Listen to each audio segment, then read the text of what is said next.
राजश्री छत्रपती शाहू महाराज वैद्यकीय नगरी शेंडा पार्क येथे सुरू असलेल्या कामाचा आढावा नामदार हसन मुश्रीफांनी घेतला व उपस्थित अधिकारी वर्गाला कामकाजाबाबत सूचना देखील दिल्या।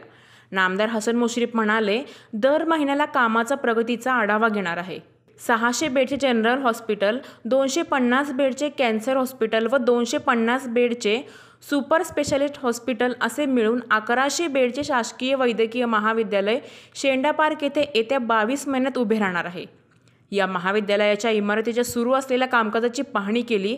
इमारत प्रकल्प उपविभागाकडून नुकतेच शासकीय महाविद्यालयातील 20 कोटीच्या ऑडिटोरियम हॉल इमारतीचे बांधकाम देखील पूर्ण झाले आहे।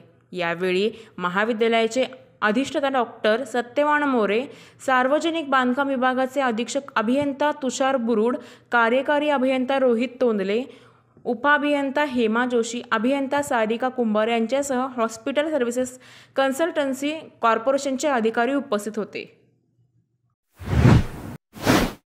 बाळ, फ्रीजमधून श्रीखंड काढ ना। आम्ही पूर्वी घरीच बनवायचो श्रीखंड, त्याची चवच वेगळी होती। आता काय सगळं रेडीमेड। आजी, हे श्रीखंड खाऊन बघ। आज तुझ्या आईनं घरीच बनवलं की काय? हे आहे गोकुळचं श्रीखंड, अगदी जिभेवर रेंगाळणार। जिभेवरच नाही तर मनावरही रेंगाळणार। गोकुळ श्रीखंड, मनावर रेंगाळणार।